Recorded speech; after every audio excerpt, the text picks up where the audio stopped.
Today on Government Matters, top leaders gone at the government civilian cyber nerve center. A review of the risks of the changes just weeks before a new administration. 3 new challenges for the incoming Biden administration at the Pentagon. Input from the DoD Inspector General on what's ahead for the new team. And the #1 story of the week, 88% of employees at the Office of Management and Budget moving to the new Schedule F.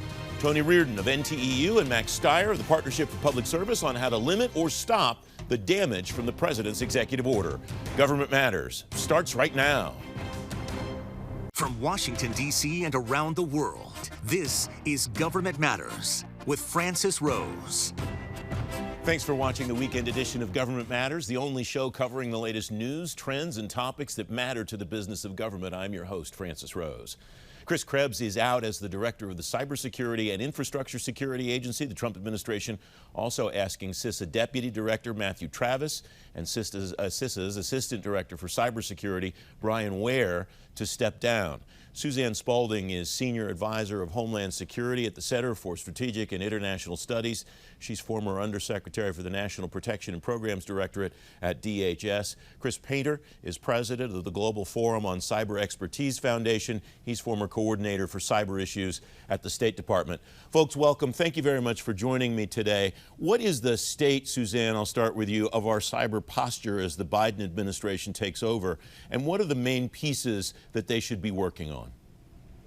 So despite the disruption at CISA, the Cybersecurity and Infrastructure Security Agency that was led by Chris Krebs, who was fired for telling the truth, I have great confidence that the professionals that are at the agency, from the acting director, Brandon Wales, to the other career professionals who are there, Bob Kolaski, Emily Early, Steve Harris, Dan Sutherland, I could go on.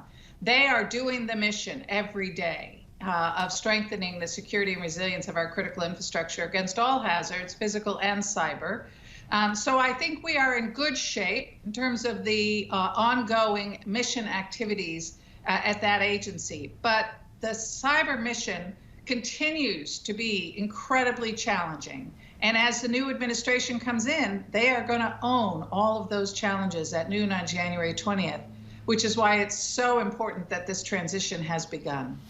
Chris, your credential speaks to the issue that CISA is responsible for right now, and that is coordinating among the individual agencies, private sector, and many other stakeholders. What's your sense of what should happen in the new administration at the individual agencies? You and I have spoken before about your desire to see someone restored to a position like you held at State. Is that something we should expect to see separate and distinct from chief information officers or CISOs across each agency, someone whose task is to oversee cybersecurity? Yeah, and certainly the chief information security officers are important, but you also need policy leadership, and you need a conductor for the orchestra, if you will. And so the Trump administration demoted and really got rid of the White House cyber coordinator. They demoted and essentially buried my old office, my old position at the State Department, which coordinate those international developments. And I expect in a Biden administration, you'll see both of those things restored in some manner. I think that many recommendations have come out that propose that. We need a coordinated policy to deal with these. I agree with Suzanne that we have good people still at DHS, but this is an area, this is a time when we're particularly vulnerable because we're in this transition period, and there's certainly a lot of state and non-state actors out there. And the priority of cybersecurity has never been more important. So the #1 thing I think that we'll see, and the most important thing, is a signaling that this really is a priority, a national security, economic, and foreign policy priority for this new administration. And part of that will be putting these structures in place to make sure that we can carry out that mission. Would establishing, Chris, that White House position be the most important signal, though, that a new administration could send? I think it's a very important signal. I think that says, look, we're elevating this back to the position it needs to be. This is a core issue, again, of our national security, and we're putting someone in charge who will orchestrate the efforts of a lot of great agencies, of DHS, of State, of Department of Justice, of Department of Defense and Commerce. You really need that call, and that signals both to our friends and to our adversaries this is a very important issue. Now, of course, we also have to do the substantive work of making sure that those agencies are prepared to deal with these issues, that we're prioritizing this in our interactions between the president, and all the cabinet secretaries. One thing that I saw under the Obama administration is President Obama raised this issue almost all the time with his foreign counterparts. That never happened under President Trump. So having that level of engagement helps the entire government prioritize these issues. Suzanne, we focus a lot on this program and in the general cyber discussion about the issues that we have with potential adversaries or bad actors that want to try to do bad things to us. What does a constructive cyber alliance or partnership look like around the world in the new administration, do you think? Yes, well, much like the partnership that we have worked for years to forge with the private sector, it starts with having mutual respect and understanding of what each side brings to the table. We worked on some important cyber agreements with countries around the world, and we need to continue to do that. And it needs to happen at the most senior levels, but it also needs to continue to happen on a daily basis at the working level. These computer emergency response teams around the country that we have helped to build, those working relationships are so important. And then the work that Chris did on building international norms so that we have a firm understanding of what it is, what our key objectives are, what is and is not acceptable in cyberspace, so that we can begin to build a more effective deterrent strategy. And this is what the Cybersecurity Solarium Commission was talking about, in talking about a layered deterrence and strategic deterrence. We have about a minute left, Chris, and when Suzanne says international norms, I go back to your former position. It strikes me that person or some person doing some similar work at state will be one of the most important people in the administration to work on establishing those international norms and then watching them mature. Yeah, absolutely. I mean, right now, I think implementing those norms, making sure that there are consequences for bad actors who violate those rules of the road, so there's accountability and there's deterrence, working on capacity building. These are all key things going forward, and really having that position to lead these is important. I'd say one other thing, and the Biden administration more generally has already signaled that that the U.S. is returning to the world stage. We are going to prioritize our alliances, both with traditional allies, but also partners around the world. And that's going to be incredibly helpful in building this international system where we do both have understandings of what's acceptable and what's not, but also consequences for those who transgress those rules. And so those kind of partnerships internationally are going to be critically important, both at the cyber level and also at the larger level as we're dealing with friends and allies around the world, that we're not undermining our allies. We're building on things like NATO and bilateral and multilateral relationships. Chris Painter, Suzanne Spalding, a terrific conversation. Thanks very much for joining me today. Thank Happy you, to be here. Francis. Up next, the biggest management challenges at the Pentagon, solving the toughest problems in the government's biggest agency. You're watching ABC 7.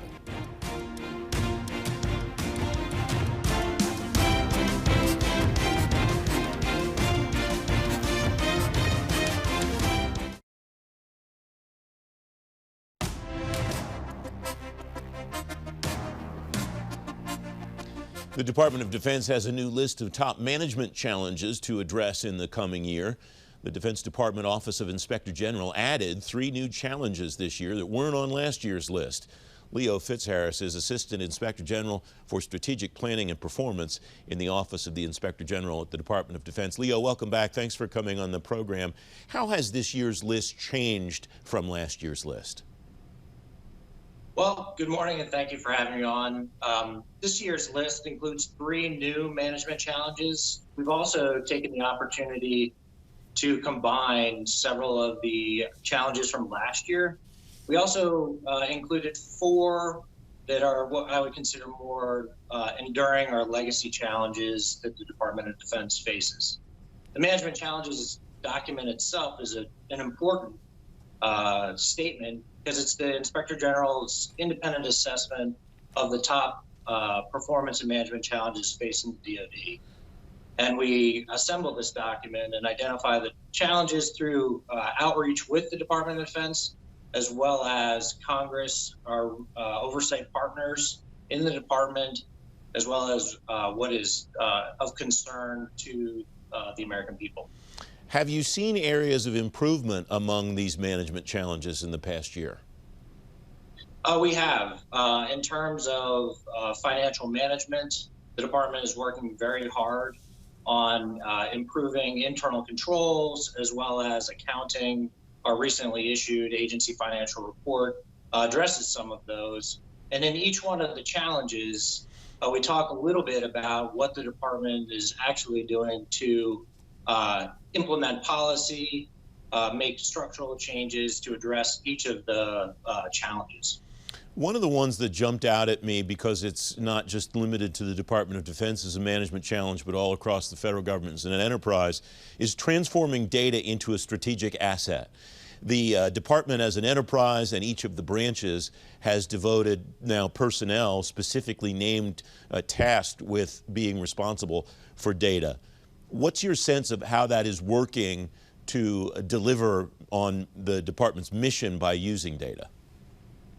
Well, I definitely know that it is a known challenge to the Department of Defense. There is quintillions of bytes of information that are generated on a daily basis. And it's the department's priority to make sure that the information that they're collecting is secured, analyzed, and provided to decision makers in a timely fashion. They're also working under the federal plan and aligning actions about related to the storage, as well as, and we describe it in terms of the volume of data, the velocity of data that's coming in, the variety of data, and then lastly, the veracity of data, meaning what's our level of confidence in the data. Another of the new additions to the list this year, Leo, is building and sustaining DoD's technological dominance. What are the strengths and weaknesses of the efforts that the department's undertaken to do that? So in terms of emerging technologies are going to transform the way that the Department of Defense conducts warfare. We know that, and our management challenge outlines several, from hypersonics to 5G to microelectronics, and the importance of developing those technologies, implementing them into operations, and then most importantly, securing those technologies from our near-peer competitors. The third new addition to the list is strengthening resiliency to non-traditional threats. Define non-traditional threats and define what resiliency means and how it could be strengthened.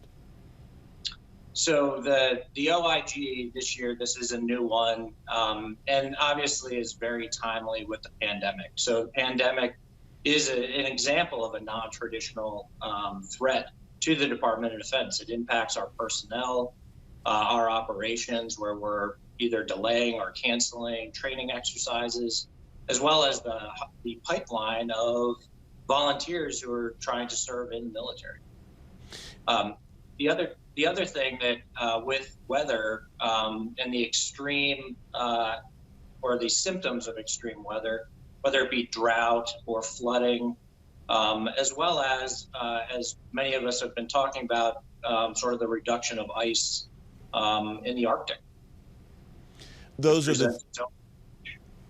are the three additions of the 7 that other items on the list. Are there any that have gotten significantly better or worse in the past year, Leo, or are we kind of in a holding maintenance pattern? So I think the department, obviously some of these, the 4 that I previously mentioned, challenges are enduring. The department has worked very hard on the agency financial statements. They utilizing the compendium of open recommendations that we produce every July. They have been focusing on their business operations and reform as it relates to business enterprise architecture, as well as, I think most importantly, taking care of everyone during the pandemic. So the health and wellness challenge that remains in our statement is significant.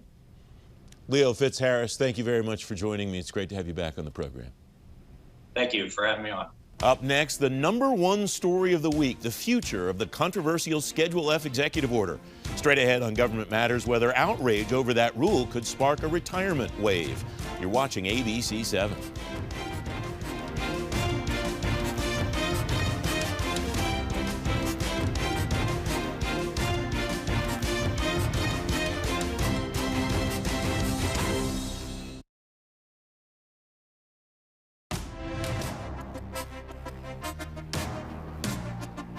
Welcome back. Now, the #1 story of the week. The Office of Management and Budget has reclassified 88% of its employees as eligible for Schedule F.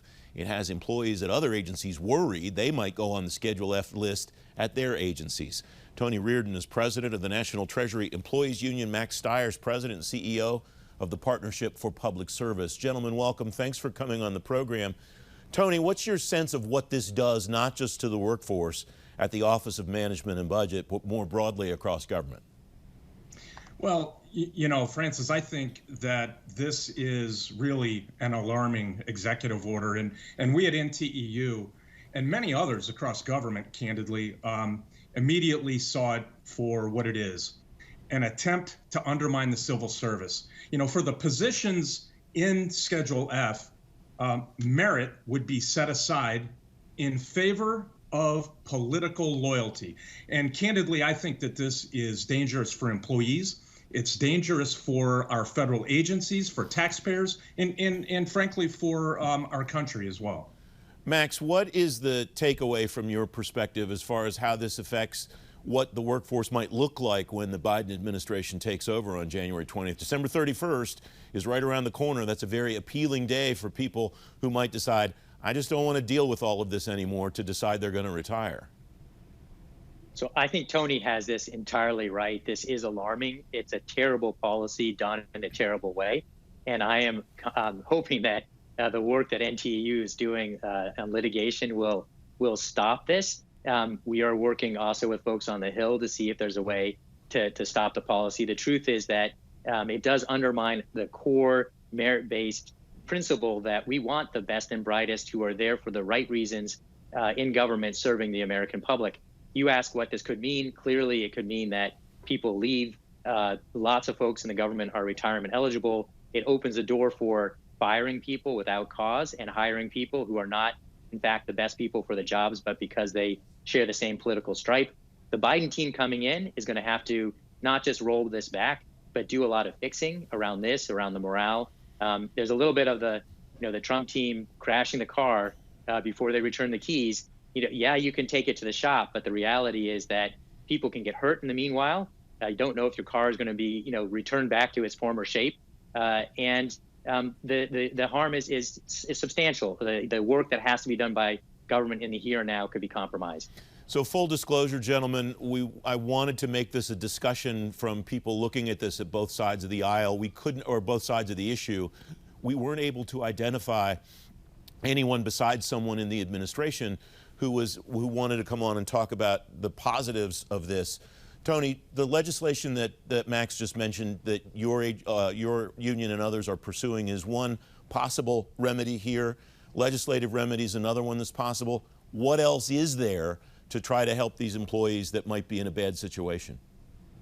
Well, I think that if the EO, Francis, was used to actually remove career federal employees and replace them with unqualified political people, for example, that same EO could be used to reverse those changes and put the career staff back in place. So what we're going to be doing is we're going to be asking the Biden administration to undo any damage that may be done by Schedule F and then resend the order.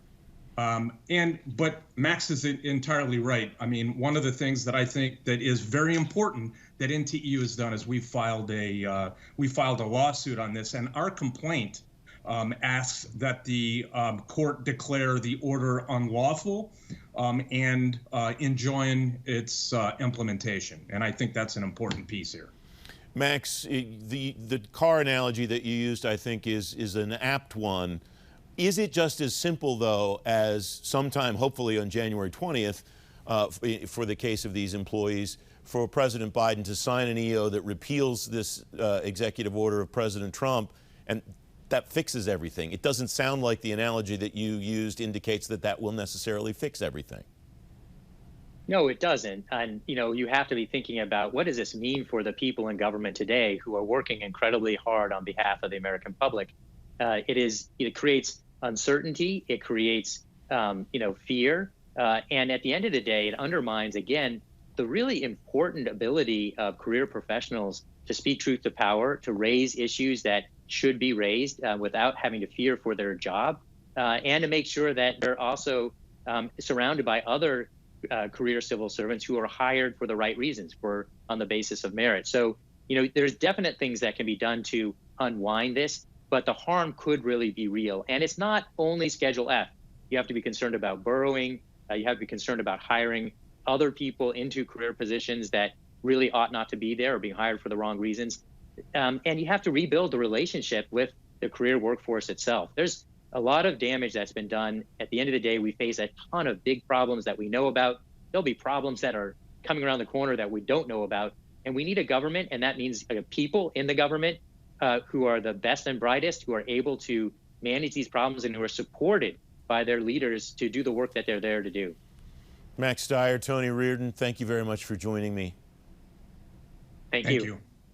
Don't forget, if you miss an episode of Government Matters, you can find it on our website, govmatters.tv. You get a preview of every newscast by signing up for our daily program guide. You just text Gov Matters to the number 22828. I'm back in 2 minutes.